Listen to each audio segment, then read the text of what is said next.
Anna Danylchuk has been creating a war diary since the early days of the full-scale invasion of Ukraine by Russia in 2022.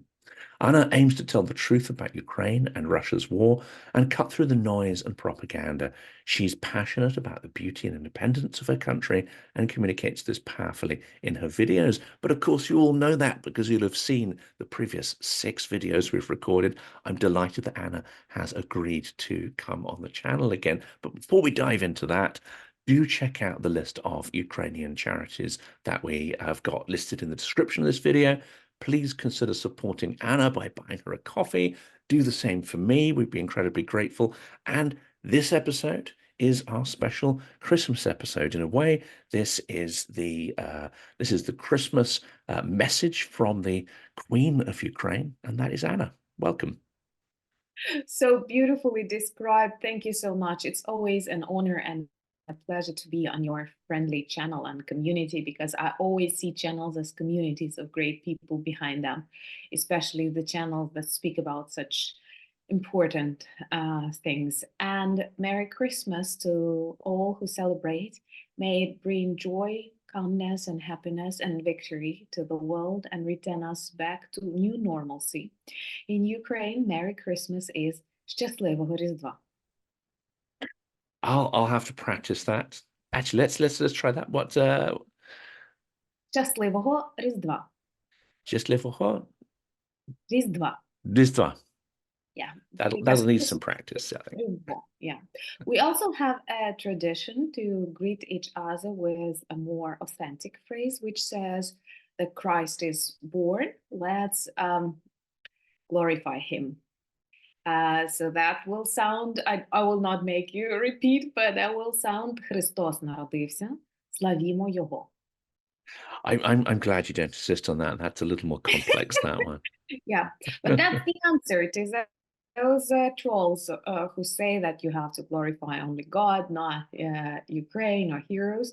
We glorify something in Ukrainian language, in Ukrainian communication is common, and that's exactly what we say. Christ is born, and we say, let's glorify him. So And I have to say to my listeners here, those 2 phrases that you've just said there are completely different in pronunciation from your aggressive imperial neighbor. I mean, they sound nothing like the equivalent phrases in Russian. And to me, that underlines the significant difference in language. And then as an extension of that, culture, traditions, because one of the big propaganda narratives that you and I have been battling these last 2 years is the so-called brotherly nation. It's all the same. Ukrainian is just a sort of regional dialect of Russian, blah, blah, blah, blah, blah, blah, blah. The attempt to erase Ukrainian identity and uniqueness. Yeah, and this is a very dangerous and at the same time illustrative thing. Whenever you see one nation totally denying the existence with hatred of another, even a culture, even an ethnic group is always a dangerous sign. Because why all of this hatred? Like, you may not like something, but you should not hate it or want to erase it. I've been thinking recently, a very popular theory that now circulates around is that Russia is the dying empire and Ukraine is a former colony. From one point of view, it goes well with many of decommunization, decolonization practices, and they work when we apply them inside Ukraine. But part of me always disagrees that Russia is a true empire. Why? Many people speak about that. Empires formerly were spreading, like they were typically richer than the colonies, but what is more important, they were typically first to the colonies. So like you first have a country that grows into empire and then it starts swallowing other less lucky cultures. But Ukraine, Kiev Rus, Kiev was actually the mother of some of the Moscovian lands that were later under huge influence of Ords, Tatar Mongol Ords. And that's why, from this cultural perspective, when Russia digs deep into its history, it reaches this moment where it starts hating Ukraine, because it looks like that was the center of everything and is. And now Putin has returned back to this narrative of hordes, by the way, for the very first time in a very long period, because he was trying to always describe um, Russia as the continuation of Kiev Rus, not using Kiev, but anyway. And now, in his recent speeches, he started saying about heritage of hordes, perhaps understanding they will not take Kiev. But what I was concentrating on, this conclusion that for me, perhaps I will avoid saying that Russia is this classical empire.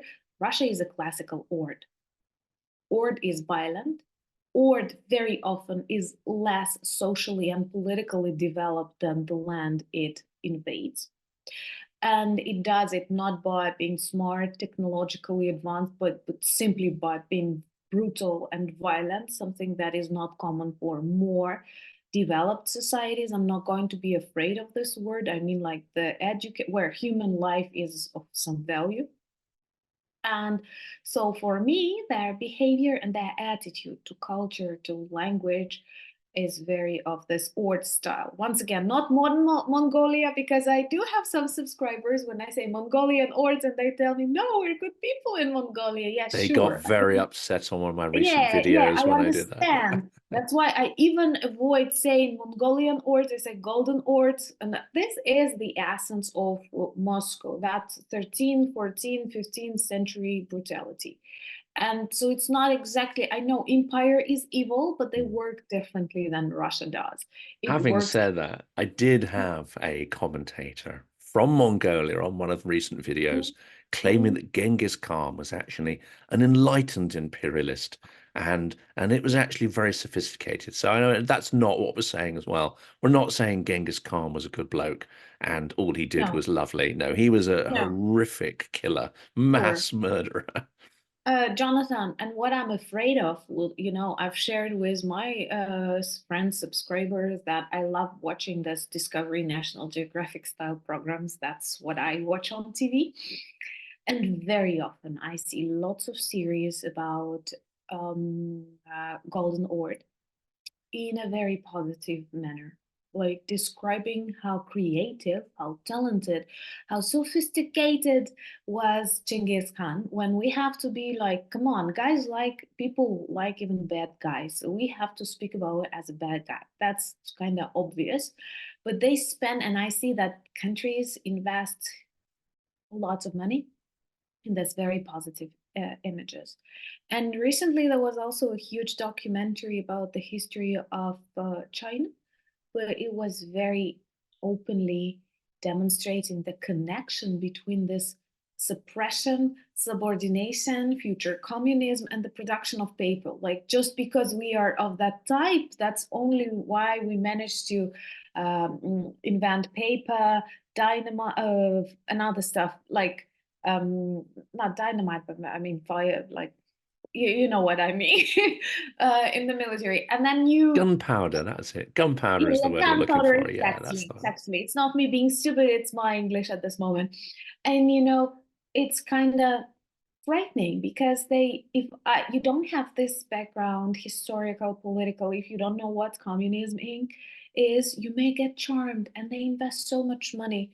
And you very well know how people ask us, do you get paid by Zelenskyy or someone? He doesn't even know I exist, and we provide this open citizen information, and they invest millions of dollars in this very light narratives that distract your attention from, I don't know, genocide against some peoples, and focusing on, well, subordination is important for paper production, and now all of you use paper. This way or another, paper would definitely appear on the planet. So we gotta be careful.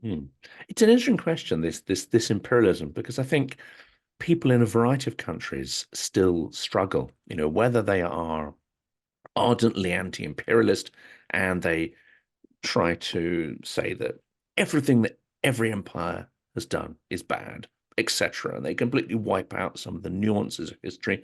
At the same time, there are those who are rather defensive about it. I mean, often, I'm not even going to put a left-right label on it, but you also have people who will be very defensive. You get that in Britain as well. But it's a complex picture. And of course, sort of horde type empires, the highly sort of mobile empires without huge urban infrastructure, which describes that. Russia also, when it's being perhaps a little more thoughtful, harks back to the Scythians, who have almost no connection to modern Russia whatsoever. It's quite mythologized, but it's quite possible, isn't it, for a society to have, in our terms, far less sophisticated urban culture, perhaps not a hugely sophisticated political culture, but it perhaps works. But they can produce incredibly advanced and beautiful cultural items, especially grave goods, swords. You get that in sort of Celtic civilizations and the extraordinarily imaginative artworks that are produced.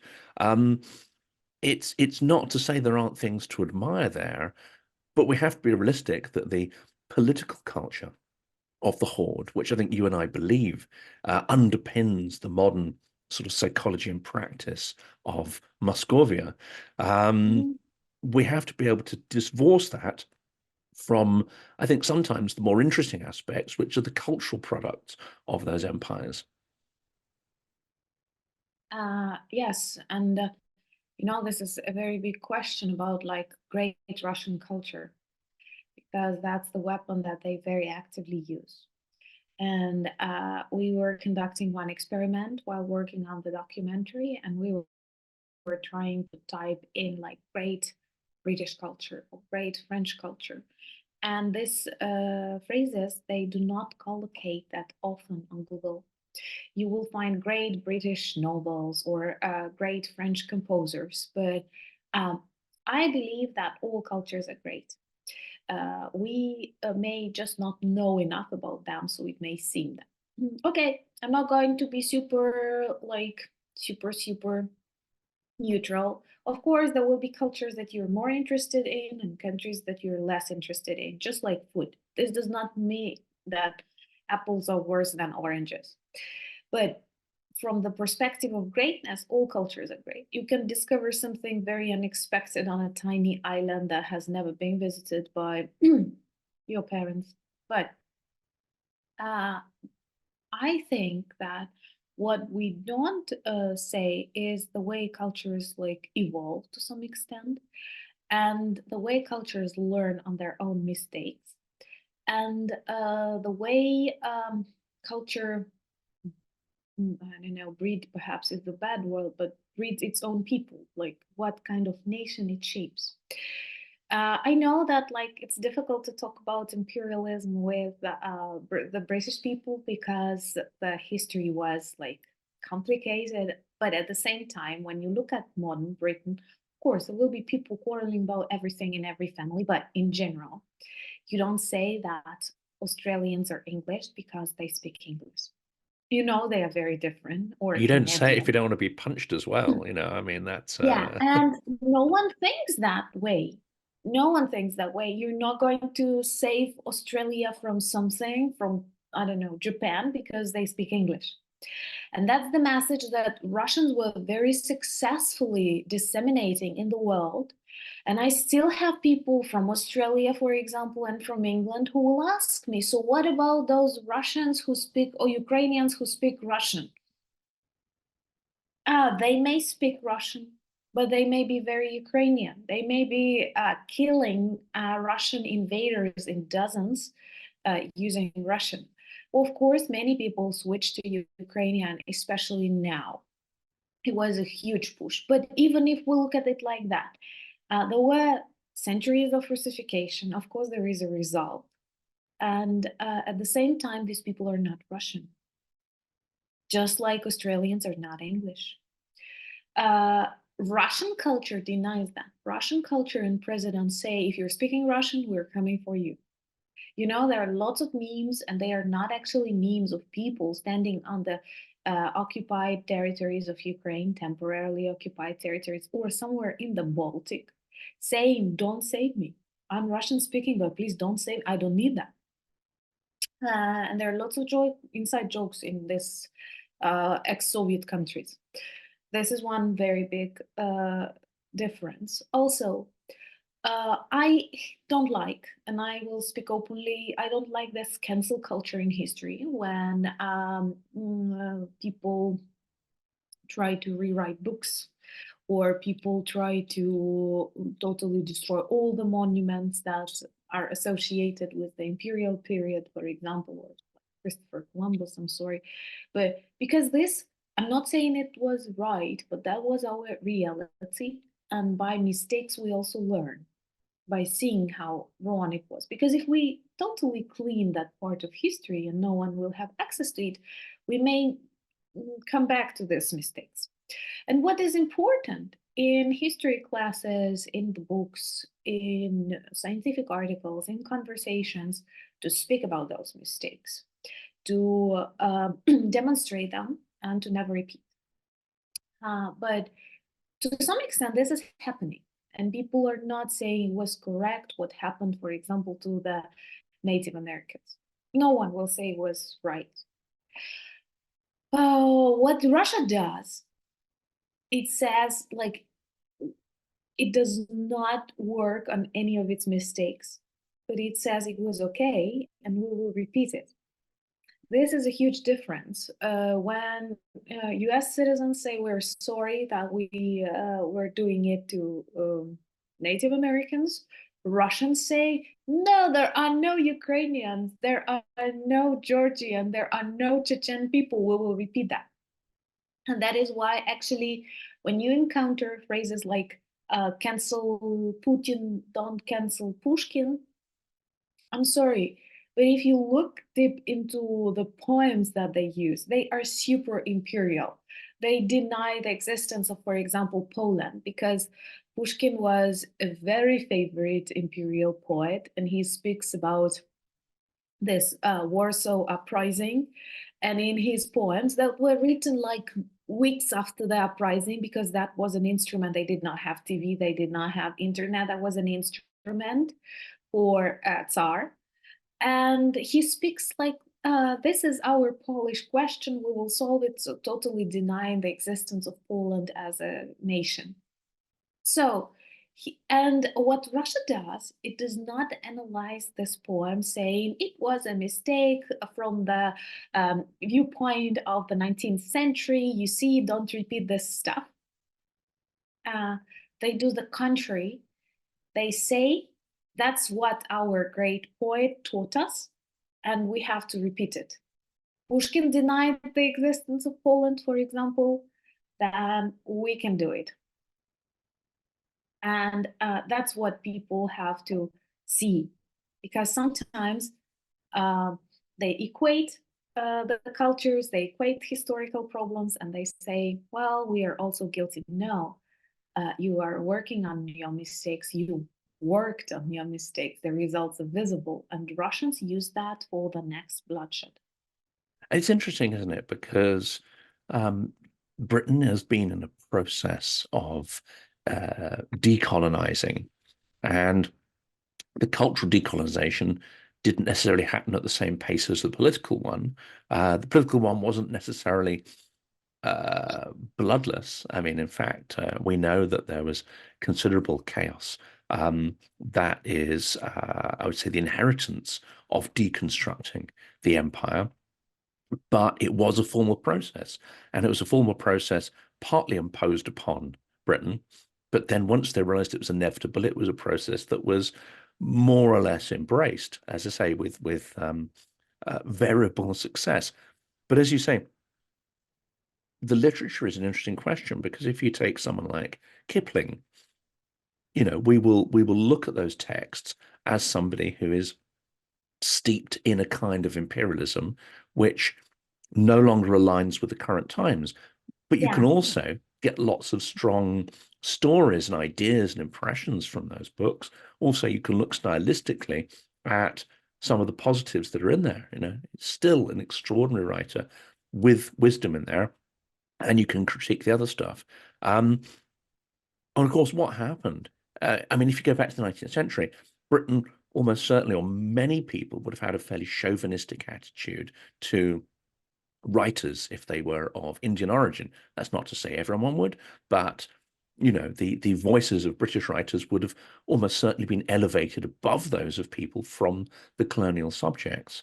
But the process of decolonization actually enriches English culture. And if you embrace that process, you find that life gets more interesting. Some of the best English literature of the last 50 years has been produced by people writing in English, but with colonial heritage from the former countries of the empire. It's actually enriching to start to embrace that process. I wish Russians could, not just as a government, but you and I know that this is also embedded in individuals very deeply. This isn't just Putin's war. This isn't just Putin's empire. Sure. This is something that is Sure. programmed in That's deeply. But it could be so enriching if they'd seen Eastern Ukraine as a bridge between Russia and Europe, as opposed to a threat, as opposed to looking at it with a paranoid, greedy imperialism. This could have enriched Russian culture. But there's something that prevents them actually looking at the world as something that can be, produce plenty, produce variety, to be productive. They look at the world in a kind of greedy, envious, I would call it a scarcity mentality. And it's extremely dangerous mindset. You are very right. Once again, I would like to stress that for me, still, it's not the relation of empire and colony. It's for me, it's a nation and an horde invading it. And that's actually very well explained then the further behavior that is not to take the best out of the culture and use it, but to destroy it, to deny it, to degrade it. And I think that another important point that list now for me as a Ukrainian is pretty emotional. It's really difficult to use Eastern Ukraine as a bridge, taking into account what was done to Eastern Ukraine by Russia.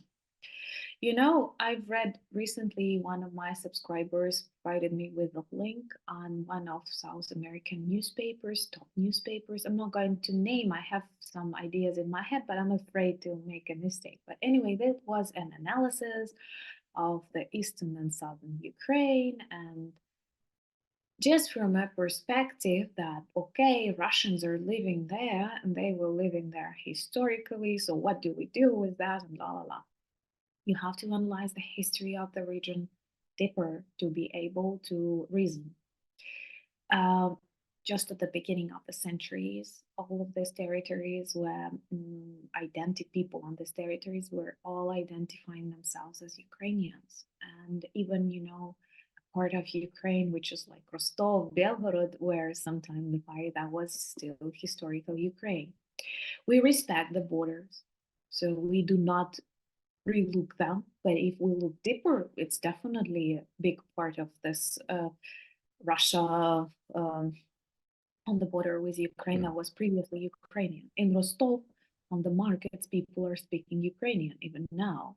I had a classmate whose grandparents were from that region, and she traveled to them, and she said like more Ukrainian than in Kyiv at that time. But they were brainwashed with this imperial politics, and they felt like this is our village language. We don't speak it somewhere. And the setting, the song, the traditions, they are very of that Cossack region, Zaporizhia, who traveled actually to that dimension. But anyway, we respect the borders, but what happened to this eastern and southern part of Ukraine in the 20th century is an example of a genocide to a great extent. If you are afraid of this word, then I don't know, ethnic cleansing or something, because this was a region, extremely successful agricultural region where there were lots of successful farmers. And as soon as serfdom was abolished even in times of Russian Empire, lots of rich families appeared there in like 50 years. Because Ukrainians were always like industrious, you know, that we like to organize communities, we like to work. And this part of Ukraine with really black soils, with fruitful territories and hardworking people, it was rich. And that was the basis of this good middle class that I often mention when we talk. And it was difficult to invite them to collective farms because they had what to lose, contrary to many poor Russian regions.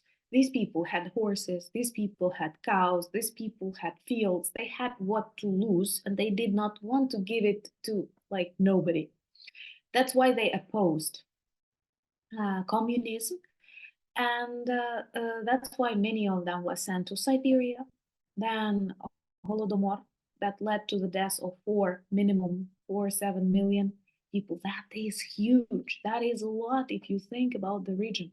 600,000 unborn children in that period. Death rate was 5 times higher than in Russia at that moment. So no, it's not that harvest. And after these people died, what they did, they brought families from Russia and Belarus to use this beautiful land. They brought them to this freshly empty houses of people who starved to death. These people were Russian, they came from Russia. Also, they started building, industrializing this part. Even though it was still in times of Russian Empire, many people from Russia came to work there on the mines, elsewhere. And a huge number of people started identifying as Russians after genocide, you know, and Holodomor was definitely a genocide. People are traumatized and they make choices for their children. It's better to be Russian to survive. That's why there is a very vivid research that demonstrates at the beginning of 30s, like we have like 80% of people identifying as Ukrainians in some regions, and in 50s you have like 80% of Russians. And any sociologist will tell you such shifts are impossible in population within 20 years. And now what they do, they say, but southern and eastern Ukraine is Russian. Was always, no, guys, no, no. And That's even the what. industrialism, I mean, even the industrial development, which was completely claimed by Russia, that it was the Russian Empire that built industrial Donbass, that built the factories, the infrastructure. We know that later in the century, Russian industrialization did get going, but it had significant help and support from Western experts. But industrialization in the Donbass that actually took place earlier than it did in big parts of mainland Russia. I mean, I was talking to Maxim Eristavi, who is the, one of the strong voices on decolonizing aspects of the Russian narrative. He points out that many of the cities and towns in Donbass had pretty much westernized names. They were named after the entrepreneurs who founded the factories and built the towns from scratch. They were Welsh, they were Dutch, they were American. There was an extraordinary exchange of ideas and techniques. And then what Russia did is erased that history.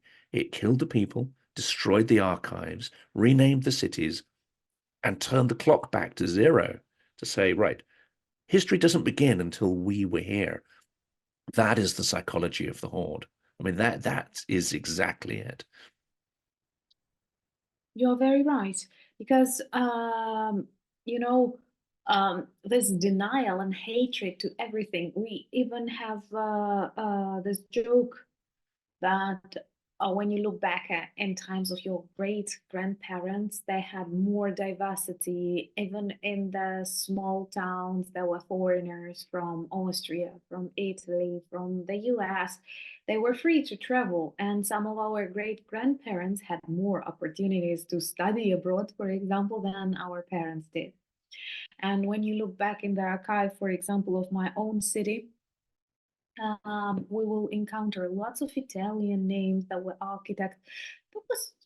It was a normal process when people traveled free.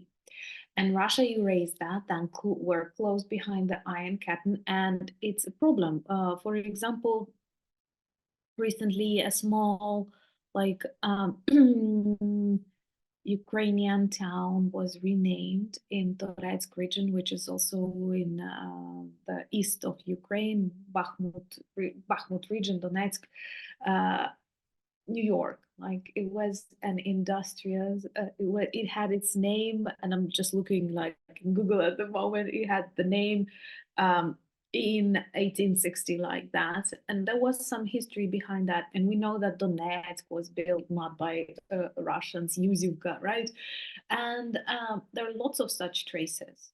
And in Ukrainian culture, we never erase that. We treat it as interesting, as good. And like, one of the very vivid things I'd say about Ukraine is that, like, they were trying to describe Ukraine as Nazi, but Ukraine is always very open to something different, to foreigners, to people who travel, to people who want something. And they treat it as a really good thing, not something bad. And very contrary to Russia. You cannot imagine someone happily launching a business in Russia. There are lots of foreign businesses that were in Ukraine before the start of war, and hopefully there will be more after, where you will not encounter that in Russia unless this is a half business with a Russian oligarch or something. Mm-hmm. And if you do build one, I mean, this is the key point, I think, that people really fail to understand. If you experience the 90s, you kind of understand how this works. If you are a dynamic individual in Russia, and there are some dynamic individuals who I don't know where it comes from, but have a reasonable work ethic.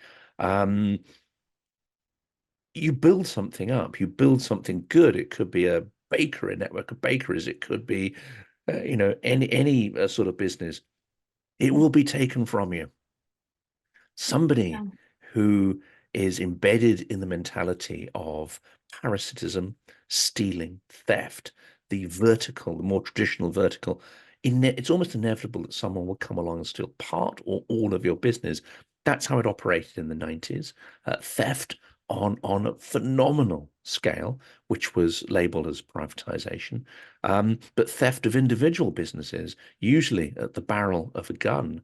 I remember in St. Petersburg, someone had created a franchise with Subway, the sandwich shop. And Yeah. then they had what was called a hostile takeover, Russian style. And what that basically means is 20 armed security guards in paramilitary uniforms turn up one morning and say, hey, we own this now. And here's the document, sign it or die. And that was repeated thousands upon thousands of times to people who might, in a different rule of law system, have actually thrived. Yes, and that's what we rarely talk about when we describe the period before the Revolution of Dignity. Yanukovych, the totally created, artificially created for Ukrainian political society person, was definitely supported from Russia. He was created in Russia, and he was meant to be Ukrainian Lukashenko. Because what Russia planned is the silent annexation. But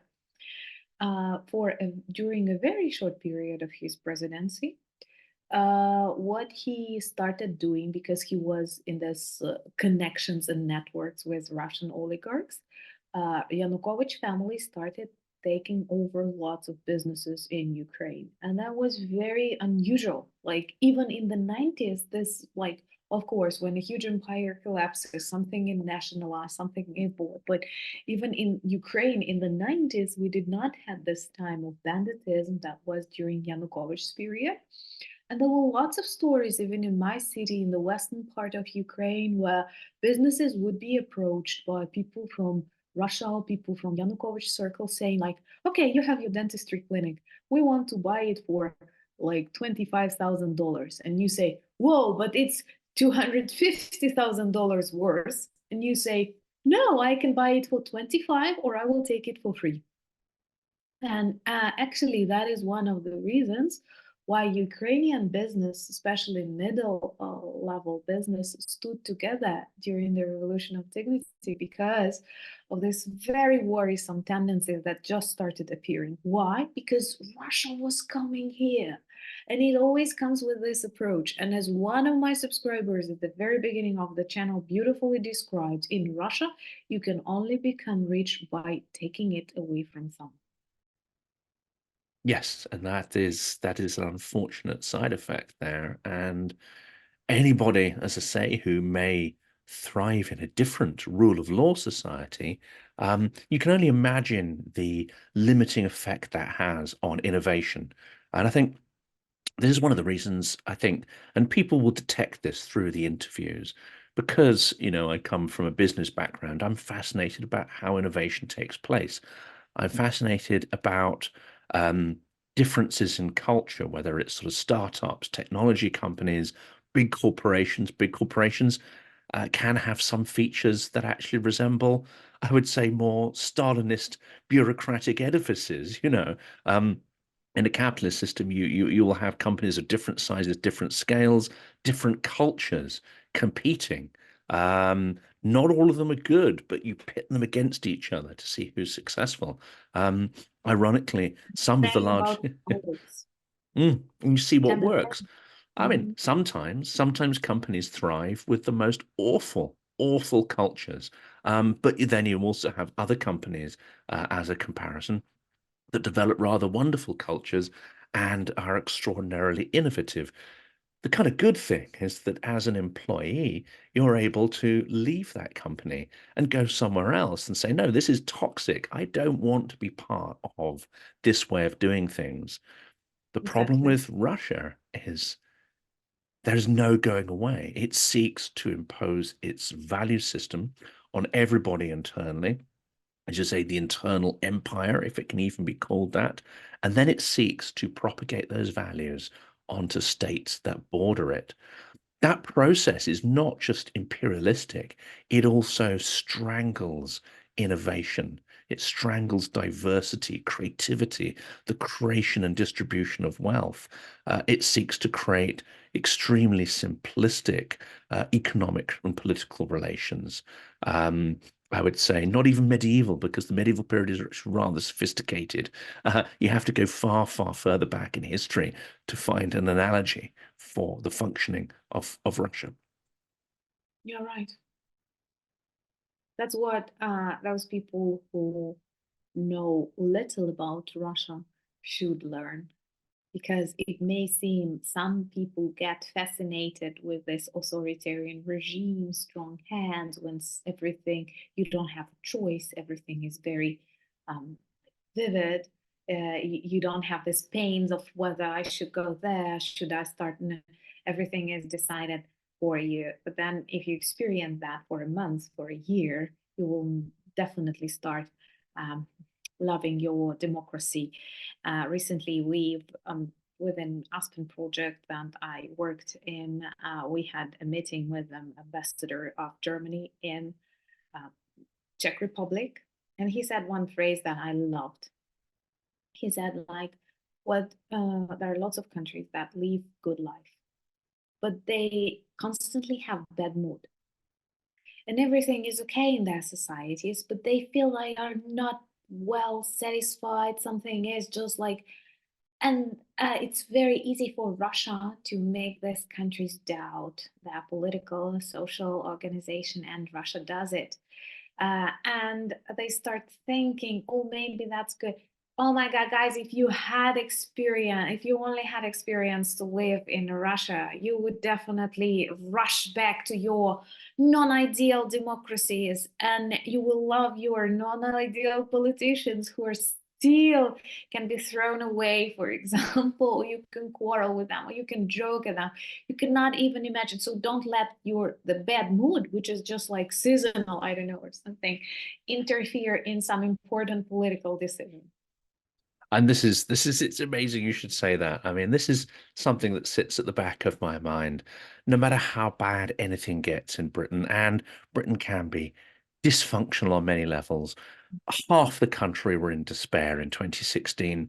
Half the country were triumphant. What they saw as this incredible opportunity, Brexit. Half of us saw it as an absolute disaster, and a grotesque simplification of politics. Even in these very worst moments, there's a little voice at the back of my head saying, yeah, nothing will compare to the chaos and misery I saw. In 1998, I was living in a kommunalka, a classic St. Petersburg kommunalka. You're a Um, small person. yeah, where my neighbor was a deeply anti-Semitic, woman-hating freak. He was thrown out of the LDPR, which is Zhirinovsky's party, for extremism. I bet you didn't think that was possible, but yeah, No, apparently, no, no, no. apparently it is. Apparently, you can be too extreme, even for Zhirinovsky's party.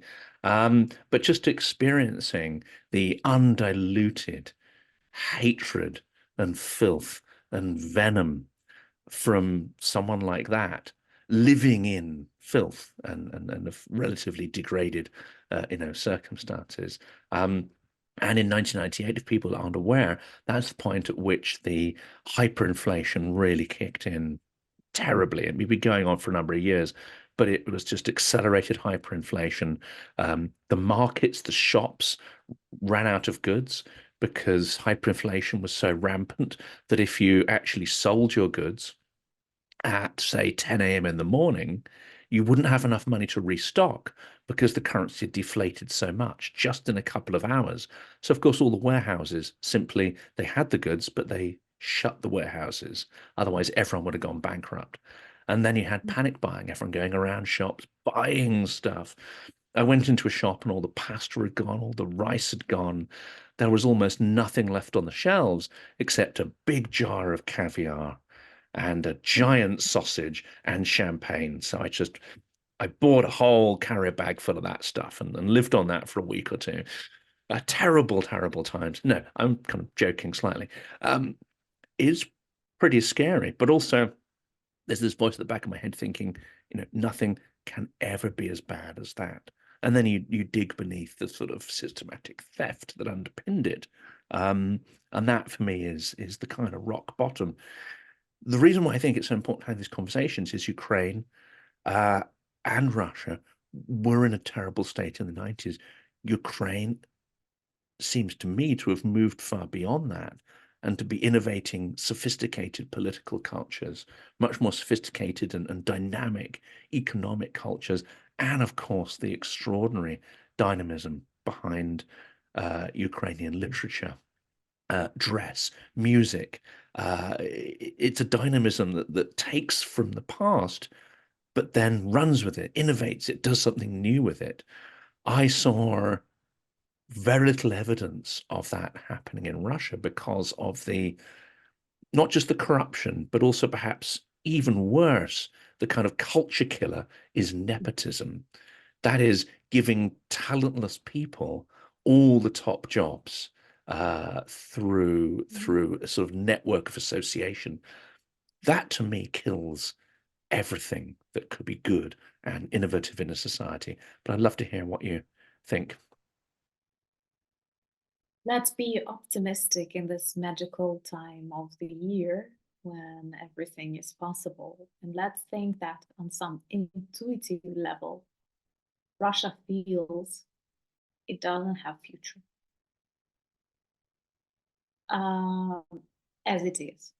I don't mean like we will not nuke Russia, it will continue living with its people, but in this modern shape, it does not have future.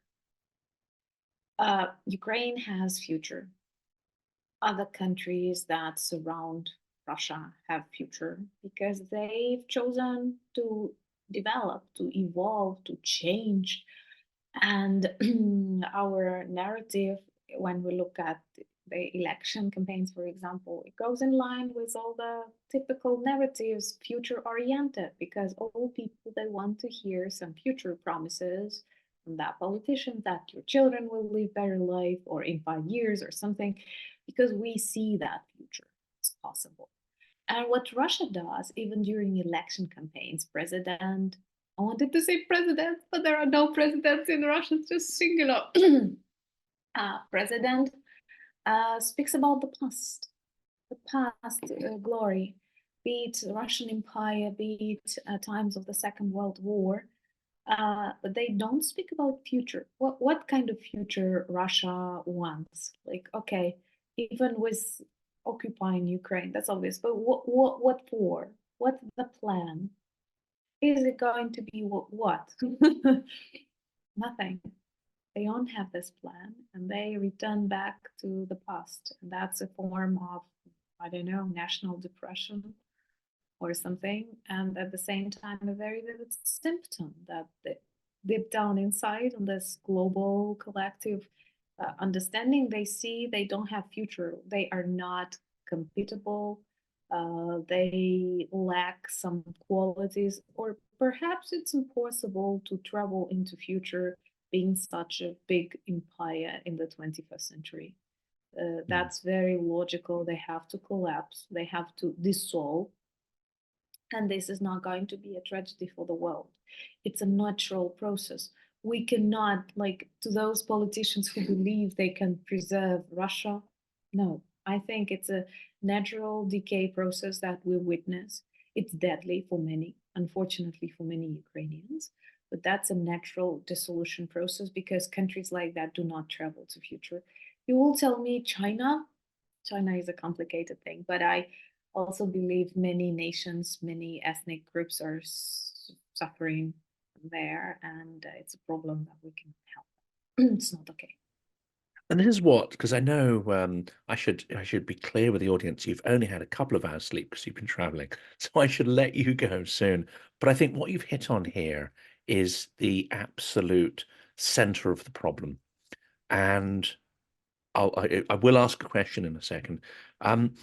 This fear of, one, what would happen if Russia collapses? Secondly, Russia has conditioned us to fear it. Over the decades since 1917, Russia has gone out of its way to try and create a Potemkin facade, to make itself out to be far more dynamic and effective and powerful than it actually is. And this goes right back to, the 1920s, when the entire revolution was at serious risk of collapse, and they really wanted to make us understand that they weren't fragile and about to topple. And somehow this has worked. Somehow, what Russia is good at is these extraordinary lies, rather than action in the real world. Yes, Soviet Union achieved quite a lot, but that's when it was allied with Ukraine. And it's doing the same now. It is projecting an extremely forceful image, which actually covers up extreme fragility. And I think you and I know quite clearly that the one thing that does genuinely keep the Russian elite awake at night is the idea that it could collapse at any point. They know how fragile this construct is, especially in the modern world, and especially when it's exhausting itself in a huge pointless war like this.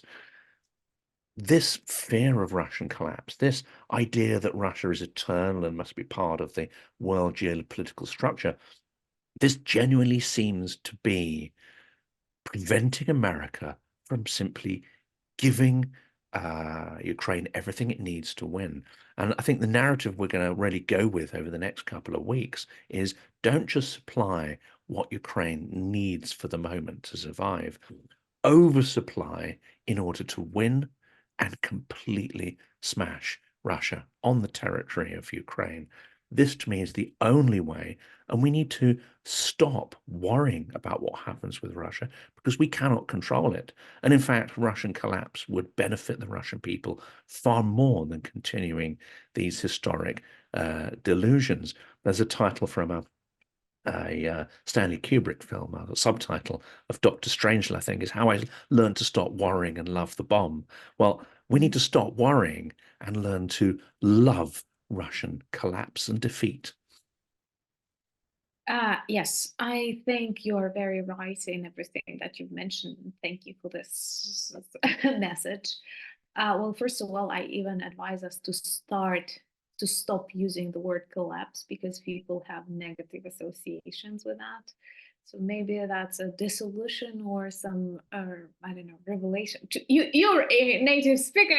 You select the word that It will is the describe. wrong word because Russia won't collapse chaotically. It Uh, will, Russians are inert politically. yeah, They're that's not going what to people. suddenly, start Yeah, fighting each other. first problems that I see on this way. First, my first question: if you're afraid of the collapse of Russia, aren't you afraid of Russia right now? Because there's arguments like who will get the access to nuclear weapons. It seems to me right now the worst guy on the planet has access to nuclear weapons. Do you feel safe knowing that Putin can do it and he can do it and he threatens the world, and somehow all of our agreements and organizations do not keep him in strains? So our task is in future when we deal with another Russia with another leader to make it work, because after each big war, all of these agreements, they work for 10-20 years, and then what happens, all of these huge organizations, they turn into bubbles with thousands of stuff and nothing. So first of all, my question is, why aren't you afraid of Russia now? I had people asking me, but Kadyrov will become a president of Chechnya. But Kadyrov is a president of Chechnya. Plus, he is only possible because Putin supports him and backs him up. He's definitely not the representative of all Chechen people. Another thing is that people do not know much about Russia, and they imagine all this big Russia as Moscow or something. They lack knowledge about the history of this Russian Empire, and that, for example, Caucasian nations like Chechen, like Dagestan, like many of them joined a Russian Empire in 1860s, which is not that long ago, and they had centuries of their history without. And there are lots of nations that are different in language, in religion, in tradition. They are not Russian at all. They do not identify as Russian, being a part of Russian Federation. That's why more and more often I use Russian Federation, because we're talking not about the collapse of Russia, but the collapse of this very artificial Russian Federation. Moscow does not care about Sakha, which is Yakutia, which is far east of Russian Federation and is larger than Argentina. Um, so when all of these nations collapse, why do you think, and they create their own national states, why do you think they will all hate West and they will all want to nuke you? Why? They have a different history. They were also colonized by Moscow. They may not be evil empires. Plus, we have to control this process to some extent. We have to aid their democracy. We have to cooperate with them, and many will choose trade in the investments instead of. They are very tired of Russia, and then Russia will remain, or be it Moscow or something. It will be Moscow, St. Petersburg, and it will be a country smaller than Ukraine, perhaps. And all the people in Europe are very worried about the gas prices and other stuff. You will negotiate that with a better leader, with a more healthy country. Someone told me, maybe it was even you, that you cannot control such a big country as Russian Federation in a democratic way. That's right. It's almost it's an empire because it's an empire, I think is the phrase. Yeah, Um, yeah. So it's just so big. It's not natural. It's something that already happened to your countries, guys, when they lost colonies, and that's the natural. That's the way the world evolves. It's mm. just like not wanting to accept that you're growing when you're 12. That's a natural thing. And how, of course, this process, it has to be very carefully observed, but it will not be more dangerous than now. This is the Way example I more hear. dangerous. It is. Mhm. It's the most dangerous incarnation we can imagine at this point, and they Yeah. use the idea that it could be more dangerous. That is simply a propagandist tool. That is a psychological technique to try to control our actions. And I use this And mental example with people. I say, can you imagine if Africa, the continent, was a single country? And people are like, Oh my goodness, no, but it's so diverse.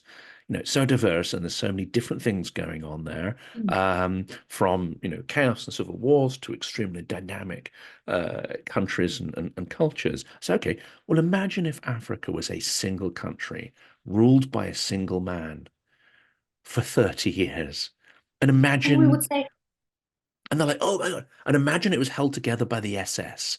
Imagine the German SS was running the show. And they're like, that is a horrific idea. Hello, this is Russia. have Russia. That is what it Yeah, is. It's what it is. yeah, yeah. So all of these ideas, like, would much like, first of all, I've been taught as it like my recent Ukrainian experience taught me that if a country is not acting well inside, like if you have a president for decades, one president for decades, or if you know about the suppression of some ethnic groups or nations within a country, don't treat this country as okay. And that's why many people who talk about like China, who talk about Turkey, when you see signs of authoritarianism, I speak about. I don't say it, oh, but that's okay. But the people seem that no, it's not okay. It's not okay. It's just like about toxic people. When you have this suspicions and you have some proof, so accept that and treat the person respectfully. The same about countries. It may not be that they have a president for 30 years and he's okay. No, it's not okay. Every normal nation would change, even if it is the God-sent ruler, he is the best, but time to change. Go to EU, go to NATO, go to UN, there are other career choices, but it's useful even for that individual. And that points towards ethics and foreign policy, which I think is increasingly become a theme of the channel. I think it's a fascinating topic, and there are those who are speaking up for more ethical foreign policy. And I think as Ukraine takes its place in the world as a leading voice in international politics, as a leading technological and military innovator, I think the Ukrainian people are impatient, stubborn. They say what they mean.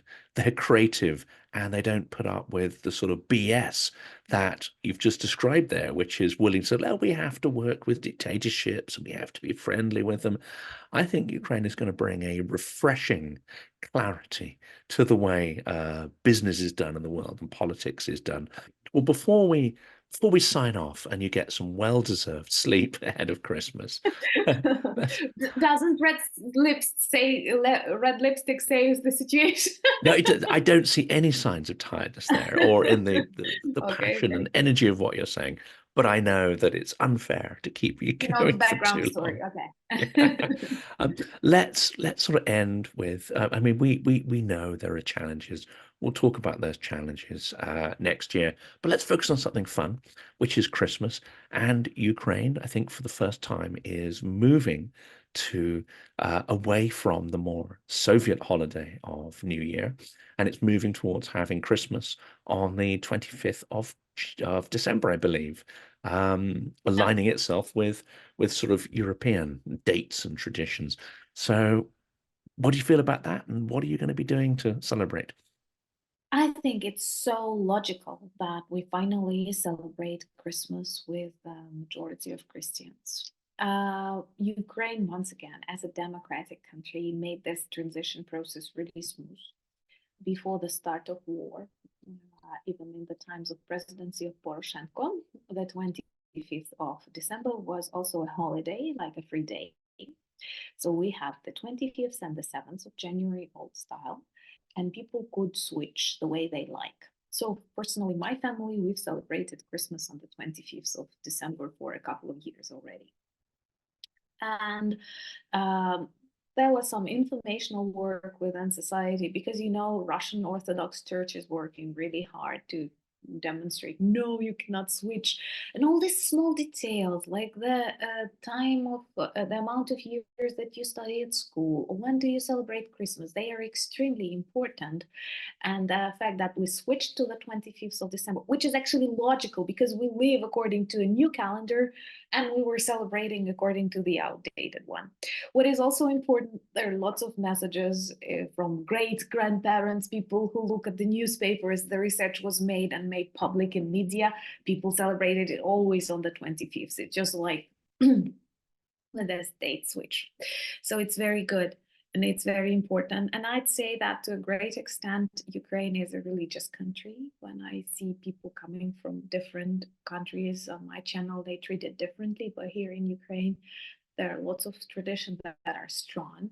And for me, it's a difficult Christmas because that's the first Christmas I will celebrate without my mom. And that is true that you feel this loss very strong in this festive period. We have a tradition of 12 dishes on the table that to have a prosperous year.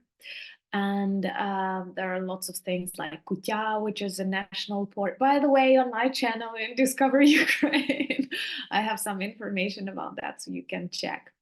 Also, carol singing, and for example, Carol of the Bells, for those who don't know, was inspired by a Ukrainian national melody.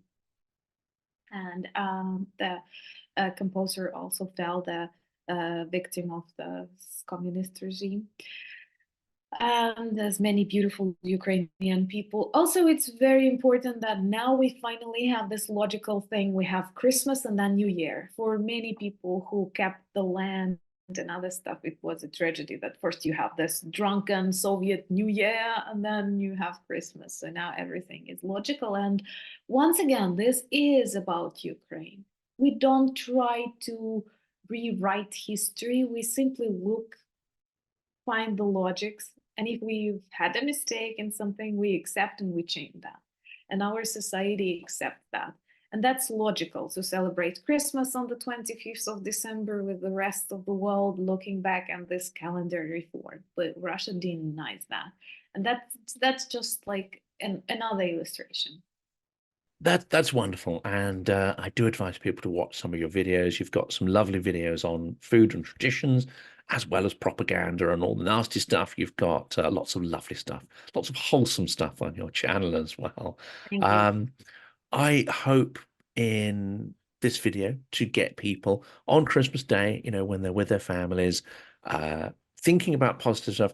I also hope people spare a thought for Ukraine, and I hope people really start thinking about how we can support Ukraine for victory next year, whether it's getting the 4x4 vehicles from London over to Ukraine, which hopefully we'll get good news on that, whether it's in supplying all the armaments that Ukraine needs to be successful, and whether it's people at this time of year get over their fears of Russia, its terroristic threats. I think people should spend this time in contemplating how we can create a better world and reduce the role of imperialism within that, reduce the role of the Russian Empire and its aggression within that.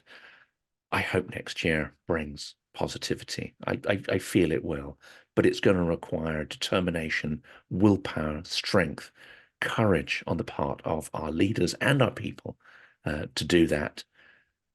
I have hopes that we will rise to that challenge, though. Thank you so much. These are really beautiful and important words and wishes. And I would like to thank people of Britain, people of the world who stand together with Ukraine. It was one of the greatest discoveries of this war that we are not alone. And you cannot imagine how important that is for a country, for its government, and for each individual inside the country. Ukrainians are very grateful. And you beautifully described this courage that we need. In Ukraine, we don't have a choice. For us, it's an existential fight. But I'm not trying to frighten the world, but definitely this evil has to be stopped because unpunished evil grows. And we cannot get tired. We cannot think that maybe somehow it will resolve. No. There are some crimes that have to be punished. There are some actions that have to be stopped. Russia has to be stopped. It will not stop. And not just stopped. Serious work has to take place inside Russian society after we win, because they produced such evil. And we have to understand that there is no escape. You cannot close your eyes. You cannot live in your country far from Ukraine and think it will not reach you. Because if Russia wins, there will be lots of troubles, and believe me, lots of problems more. Like, it will not solve gas prices or other stuff. It will continue terrorizing the world. So we have to be strong. We have to be united, and we have to stand together, because that's what makes us strong. And I'm very grateful for the support that we feel from the people of the United Kingdom. Thank you so much to the people of the world. And let our leaders have enough courage and wisdom to just equate with the people. Thank you, Hannah. That was a wonderfully powerful message. Very regal as well. I think I'm going to Photoshop a little crown onto your picture here when we create the thumbnail of this one. Oh, I like it. Yeah, Thank you so much. It'll be going Traditions out. are Yeah. important. Traditions are important. We learn from each other. We enrich each other. That's just the way it should be. And this will be going out at 3 o'clock on Christmas Day in the UK, when everyone is sitting there absolutely bloated from Christmas pudding and turkey and wanting to have a snooze. Don't go to sleep yet. Listen to this. Listen to the end to what Anna has to say, because it's incredibly important. Oh, that's an honor. That's an honor. Thank you. Thank you so much. Good luck for next year. And yeah, I look forward to our next conversation. We stand. Yes. Thank you.